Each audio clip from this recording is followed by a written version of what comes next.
ಲೋಕಸಭಾ ಅಖಾಡದಲ್ಲಿ ಮಾತಿನ ಭರಾಟೆ ಮುಂದುವರಿತಾ ಇದೆ.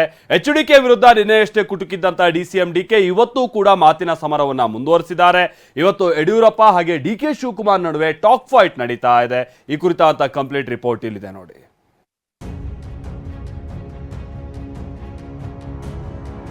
ಇವತ್ತು ಒಕ್ಕಲಿಗ ಸಮಾಜ ಇರಬಹುದು, ಎಲ್ಲ ಸಮಾಜದವರು ಒಟ್ಟಾಗಿ ಒಂದಾಗಿದ್ದಾರೆ. ಕುಮಾರಸ್ವಾಮಿ ಅವರು ಸ್ವಾಮಿಗಳು ಪ್ರೋಗ್ರಾಮ್ ಹೋಗಿದ್ರು, ಬರೋಷ್ಟೊತ್ತಿಗೆ ಇಲ್ಲಿ ಆಪರೇಷನ್ ನಡೆದೋಗಿತ್ತು. ಮಾತಿನ ಭರಾಟೆ, ದಾಳಿಗೆ ಪ್ರತಿ ದಾಳಿ. ಲೋಕಸಭಾ ಅಖಾಡದಲ್ಲಿ ವಾಗ್ಯುದ್ಧವೇ ನಡೀತಿದೆ. ಮತದಾನಕ್ಕೆ ದಿನಗಣನೆ ಶುರುವಾದ ಹೊತ್ತಲೇ ನಾಯಕರ ಮಾತಿನ ಸಮರ ಜೋರಾಗಿದೆ. ಇವತ್ತಿನ ವಾಕ್ಪ್ರಹಾರಗಳನ್ನ ಒಂದೊಂದಾಗಿ ತೋರಿಸ್ತೀವಿ ನೋಡಿ. ರಾಹುಲ್ ಗಾಂಧಿ ಹೆಸರನ್ನು ಹೇಳಕ್ಕೆ ಸಿದ್ಧ ಇಲ್ಲ. ನನಗೆ ಓಟ್ ಕೊಡಿ ಅಂತ ಕೇಳಲಿಲ್ಲ ಮೋದಿ. ಶಿವಕುಮಾರ್ ಎಲ್ಲದರಲ್ಲೂ ಪ್ರವೀಣ್ ಇರೋದ್ರಿಂದ ಅವರೇ ಹೋಗೋದ ಮಾತನ್ನ ಸ್ವಾಮೀಜಿಯವರ ಹತ್ರ ಕೇಳಲಿ. ಜೆಡಿಎಸ್ ಎಲ್ಲಿದೆಯಾ ನೀನು? ಬಿಎಸ್ವೈ ಡಿಕೆಶಿ ನಡುವೆ ಮೋದಿ ರಾಹುಲ್ ನಾಯಕತ್ವದ ಜಟಾಪಟಿ. ನಿನ್ನೆಯಷ್ಟೇ ಮೈತ್ರಿ ನಾಯಕರ ವಿರುದ್ಧ ಗುಡುಗಿರುವ ಡಿಸಿಎಂ ಡಿಕೆ ವಿರುದ್ಧ ಮಾಜಿ ಸಿಎಂ ಬಿಎಸ್ವೈ ಮಾತಿನ ಬಾಣಗಳನ್ನೇ ಬಿಟ್ಟಿದ್ದಾರೆ. ರಾಹುಲ್ ನಾಯಕತ್ವ ವಿಫಲವಾಗಿದ್ದಕ್ಕೆ ಅವರ ಹೆಸರು ಹೇಳಲು ಸಿದ್ಧರಿಲ್ಲ ಅಂತ ಬಿಎಸ್ವೈ ಕುಟುಕಿದ್ದಾರೆ. ಇದಕ್ಕೆ ತಿರುಗೇಟು ಕೊಟ್ಟಿರೋ ಡಿಕೆ ಶಿವಮೊಗ್ಗದಲ್ಲಿ ಮೋದಿಯೇ ಓಟ್ ಕೇಳಲಿಲ್ಲ ಎಂದಿದ್ದಾರೆ. ರಾಹುಲ್ ಗಾಂಧಿಯವರ ನಾಯಕತ್ವ ಸಂಪೂರ್ಣ ವಿಫಲ ಆಗಿರೋದ್ರಿಂದ ಯಾರೊಬ್ಬರೂ ಸಹ ರಾಹುಲ್ ಗಾಂಧಿ ಹೆಸರನ್ನು ಹೇಳಕ್ಕೆ ಸಿದ್ಧ ಇಲ್ಲ ಅನ್ನುವಂತ ವಿಚಿತ್ರವಾದ ಪರಿಸ್ಥಿತಿ ಇರುವಂತದ್ದು ನಿಮಗೆಲ್ಲ ಗೊತ್ತಿರುವಂತ ಸಂಗತಿ. ಶಿವಮೊಗ್ಗದಲ್ಲಿ ಅದೇ ಯಡಿಯೂರಪ್ಪನವರು ಸ್ಟೇಜ್ ಮೇಲೆ ಇದೆಯಲ್ಲ,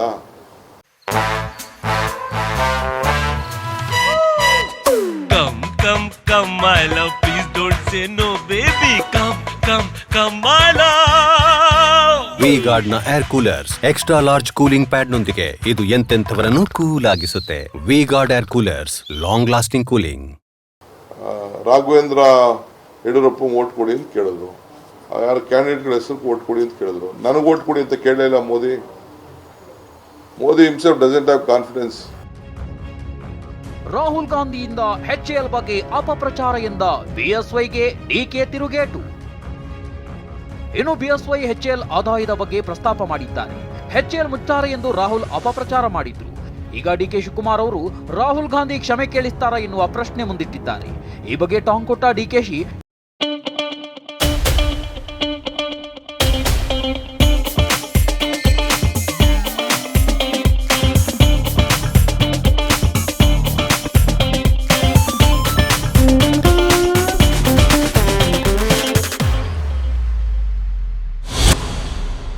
ಯಡಿಯೂರಪ್ಪ ಕಣ್ಣೀರಿಟ್ಟ ವಿಚಾರವನ್ನೇ ಪ್ರಸ್ತಾಪಿಸಿದ್ದಾರೆ.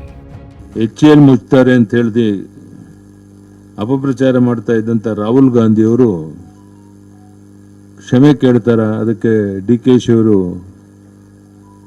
ಕ್ಷಮೆ ಕೊಡಿಸ್ತಾರ ಅನ್ನೋ ಮಾತನ್ನ ಕೇಳಕ್ಕೆ ಇಚ್ಛೆ ಪಡ್ತೇನೆ. ಯಡಿಯೂರಪ್ಪನವ್ರಿಗೆ ಸದ್ಯಕ್ಕೆ ಉತ್ತರ ಕೊಡಬೇಕಾಗಿದ್ದು ನಿರ್ಮಲಾ ಸೀತಾರಾಮನ್ ಅವರ ಹೇಳಿಕೆ.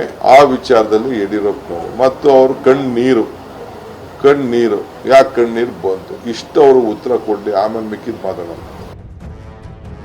ಜೋರಾಯ್ತು ಒಕ್ಕಲಿಗ ಸಿಎಂ ಅಸ್ತ್ರ, ಡಿಕೆ ಹೇಳಿಕೆಗೆ ಪ್ರತ್ಯಾಸ್ತ್ರ. ಆದಿಚುಂಚನಗಿರಿ ಮಠಕ್ಕೆ ದೋಸ್ತಿಗಳ ಭೇಟಿಗೆ ಡಿಸಿಎಂ ಡಿಕೆ ಶಿವಕುಮಾರ್ ಮಾತಿನ ಸಮರ ಸಾರಿದ್ರು. ಬಿಜೆಪಿಯವರೇ ಒಕ್ಕಲಿಗ ಸರ್ಕಾರ ಪತನಗೊಳಿಸಿದ್ರು ಅಂತ ಆರೋಪಗಳ ಸುರಿಮಳೆಗೈದ್ರು. ಈ ಕುರಿತಾಗಿ ತಿರುಗೇಟು ಕೊಟ್ಟಿರೋ ಯಡಿಯೂರಪ್ಪ ಡಿಕೆ ಹೋಗಿ ಸ್ವಾಮೀಜಿ ಜೊತೆ ಮಾತನಾಡಲಿ ಎಂದಿದ್ದಾರೆ. ಈ ಕುರಿತಾಗಿ ಡಿಕೆ ಸ್ಪಷ್ಟನೆ ಕೊಟ್ಟಿದ್ದಾರೆ. ಬಟ್ ಅದೇ ಬಿಜೆಪಿ ಕೇಳಬೇಕಾಯ್ತಲ್ಲ, ಬಿಜೆಪಿ ಸ್ವಾಮಿಗಳು ಕೇಳಬೇಕಲ್ಲ, ನಮ್ಮ ಚೀಫ್ ಮಿನಿಸ್ಟರ್ ನೀವು ಇಳಿಸ್ಬಿಟ್ರಲ್ಲ ಅಂತ. ಬಹುಶಃ ಅದು ಕೇಳೋಷ್ಟು ಶಕ್ತಿ ಸ್ವಾಮಿಗಳು ಇದೆಯೋ ಅನ್ನೋ ನನಗೆ ಗೊತ್ತಿಲ್ಲ. ಇವತ್ತು ಒಕ್ಕಲಿಗ ಸಮಾಜ ಇರಬಹುದು, ಎಲ್ಲ ಸಮಾಜದವರು ಒಟ್ಟಾಗಿ ಒಂದಾಗಿದ್ದಾರೆ. ಯಾವುದೇ ಕಾರಣಕ್ಕೆ ಯಾರೊಬ್ಬರು ಸಹ ಆ ಕಡೆ ಹೋಗುವುದಿಲ್ಲ. ಶಿವಕುಮಾರ್ ಎಲ್ಲದರಲ್ಲೂ ಪ್ರವೀಣ್ ಇರೋದ್ರಿಂದ ಅವರೇ ಹೋಗೋದ ಮಾತನ್ನ ಸ್ವಾಮೀಜಿಯವರ ಹತ್ರ ಕೇಳಲಿ. ಆ ಸ್ವಾಮೀಜಿ ಉತ್ತರ ಕೊಡಬೇಕು ಅಂತ ಕೇಳ್ತೀವಿ. ಆ ಕುಮಾರಸ್ವಾಮಿ ಅವರು ಸ್ವಾಮಿಗಳು ಪ್ರೋಗ್ರಾಮ್ ಹೋಗಿದ್ರು, ಬರೋಷ್ಟೊತ್ತಿಗೆ ಇಲ್ಲಿ ಆಪರೇಷನ್ ನಡೆದೋಗಿತ್ತು. ಜೆಡಿಎಸ್ ಎಲ್ಲಿದೆ, ಮುಕ್ತಿ ಮಾಡಿ ಆಯಿತು, ಡಿಕೆಶಿ ವ್ಯಂಗ್ಯ. ಇವತ್ತು ಸಹ ಡಿಸಿಎಂ ಡಿಕೆ ಶಿವಕುಮಾರ್ ಜೆಡಿಎಸ್ ನಾಯಕರ ಕಾಲೆಳೆದಿದ್ದಾರೆ. ಜೆಡಿಎಸ್ ಇರಬೇಕು ಅಂತ ಈಗಲೂ ಆಸೆ ಇದೆ. ಅವರು ಪಕ್ಷ ವಿಸರ್ಜನೆ ಮಾಡೋ ಸ್ಟೇಜ್ನಲ್ಲಿದ್ದಾರೆ ಅಂತ ವ್ಯಂಗ್ಯವಾಡಿದ್ದಾರೆ. ಜೆಡಿಎಸ್ ಎಲ್ಲಿದೆಯಾ ನೀನು? ಜೆಡಿಎಸ್ಗೆ ಎಲ್ಲ ಮುಕ್ತಿ ಮಾಡಾಯ್ತು. ಜೆಡಿಎಸ್ ನಮಗೆ ಜೆಡಿಎಸ್ ಎಲ್ಲಿ ಅನ್ನೋದು ಆಸೆ ಇತ್ತು, ನನಗೆ ಈಗೂ ಆಸೆ ಇದೆ ಇರಬೇಕು ಅಂತ. ಬಟ್ ಅವರು ಡಿಸಾಲ್ವ್ ಮಾಡೋ ಸ್ಟೇಜ್ಗೆ ಹೊರಟಿದ್ದಾರಲ್ಲ. ಹೀಗೆ ಡಿಕೆಶಿ ಅವರ ವಾಕ್ ಪ್ರಹಾರ ಮುಂದುವರಿದಿದೆ. ದಳ ಕಮಲ ನಾಯಕರು ಸಹ ತಕ್ಕ ತಿರುಗೇಟು ನೀಡುತ್ತಿದ್ದಾರೆ. ಈ ನಾಯಕರ ಮಾತಿನ ಸಮರ ಎಲ್ಲಿ ಹೋಗಿ ನಿಲ್ಲುತ್ತೋ ಕಾದು ನೋಡಬೇಕಿದೆ. Bureau report, TV9.